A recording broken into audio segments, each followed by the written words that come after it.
He is known as the Rockefeller of the East because of his charitable organizations. He did a lot of charity, especially to setting up schools, because he was born without proper education. So he felt that education is utmost important to young children. So he set up the first Mandarin-based school in Penang, named the Chunghua Confucian School.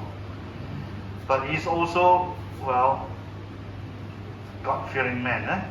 So he's a Buddhist, Taoist actually. So he contributed to the Kek Lok Si Temple. Kek Lok Si Temple is the largest Chinese Buddhist temple outside of China at the moment, and is situated in Aitak area on Penang Island. If you've not been there, my advice to you, please go. One of the beautiful masterpieces found in Penang. Born in 1840, died in 1916. During his years, he has made a countless amount of contact with business partners from both the British and the Dutch.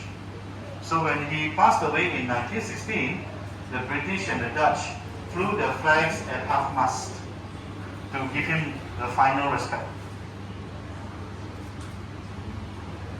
These are pictures that we found in this mansion. This is one of his daughters.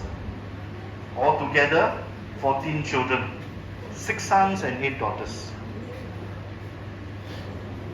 So, want to know who wife number 7 or how wife number 7 looks like? This is wife number 7.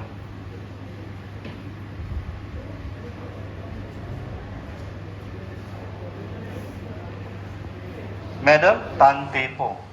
Madam Tan Teh Po married Chong Pat Si at the age of 20, while Chong Pat Si was at the age of 70. Anybody want to challenge that? 19 versus 71. Make sure the guy is rich, eh?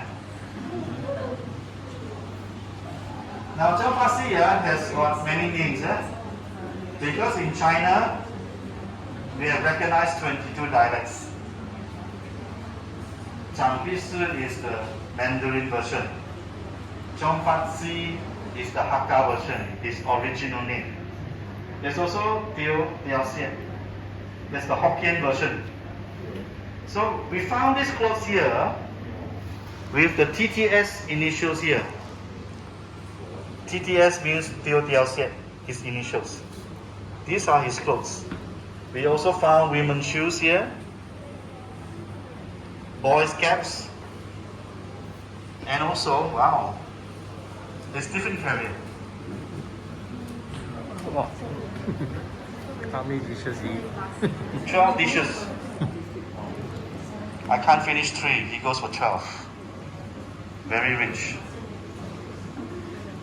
It's also his top hat. Top hat here. This is the top hat that he's wearing.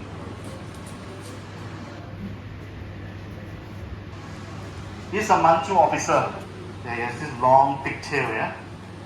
So, men with pigtails are not allowed to cut off because it will mean rebellion against the Manchu government.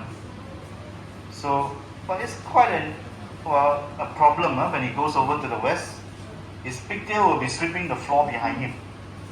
So naughty children, when they see the pigtail, they will want to step on it. They have this urge to step on the pigtail. So whenever he went to the west, he would just curl the pigtail on his head and then put the top hat just to cover it. So you can see the whole team from Chinamen, all the Chinamen, all wearing top hats. Pretty cute. Now coming back to his family, before he died in 1916, he made a will.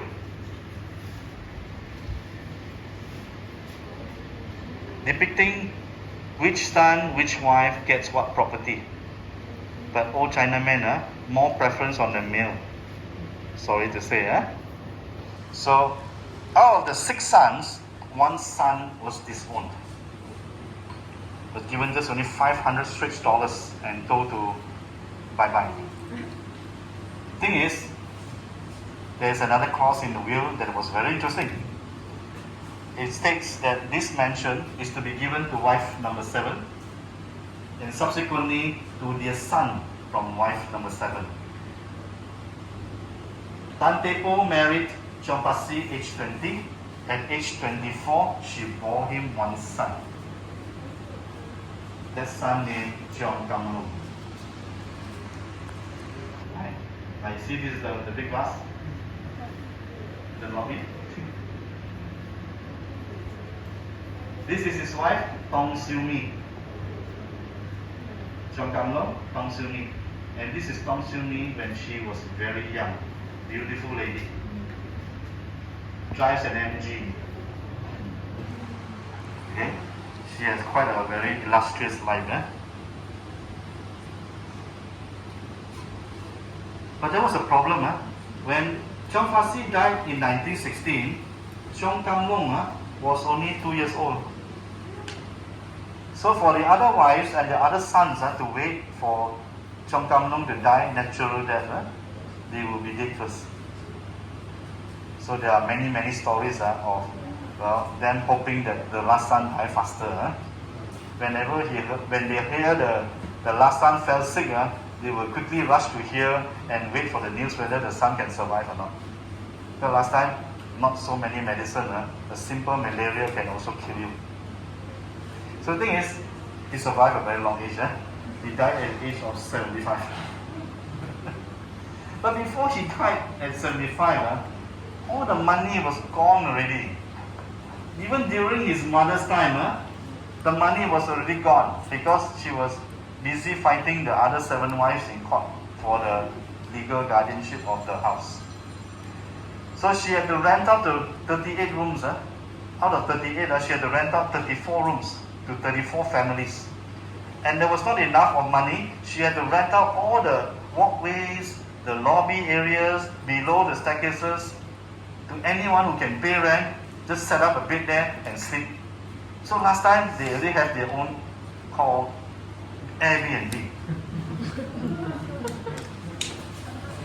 This is Airbnb. But these people, they don't care about the cleanliness and the hygiene of the place. So, oh my God, look at all the wet clothes dripping on the floorboards upstairs. And then wires are strewn everywhere. The whole place turned into a slum. The paint eroded. So altogether, there were about 150 people staying in this mansion when she fully rented out the whole place. Now, if you remember, I said there are 38 rooms, 5 courtyards, 7 staircases.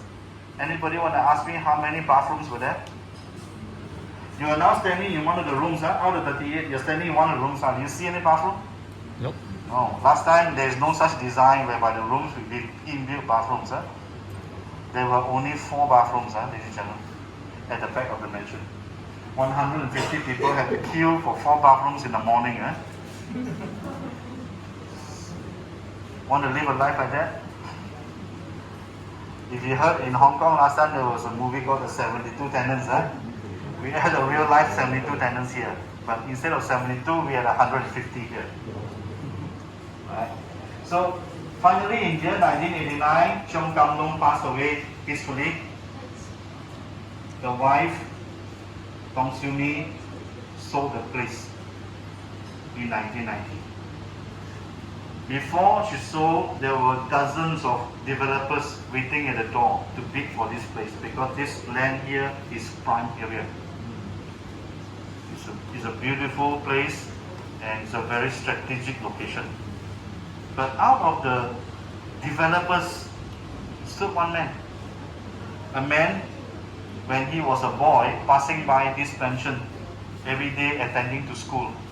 He saw this place from glory became slum. His friends, his teachers also stayed here.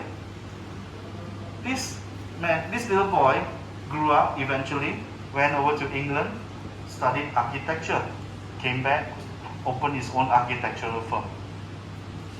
And then in year 1989, when Cheong Kam Lung passed away, this man also jumped in together with the other developers in hope to buy this place. He said it was a calling. he received a calling to buy this place, just to restore it. This man is Mr. Lawrence Law. He is the present owner of this mansion now. So, Mr. Lawrence Law bought over this mansion in year 1990, and he started a 6.5-year journey of restoration. 6.5 years, ladies and gentlemen, that's a long time. Not many of us have got 6.5 years to use just to do one thing only. And he used it.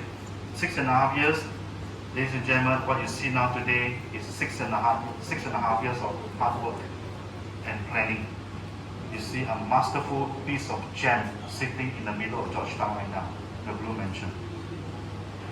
Most of the effort was put into the cupboards that you see here, all these cupboards, windows, doorway, timber works, roof, even the staircases, the spiral staircases which were made out of wrought iron from Glasgow. But importantly, these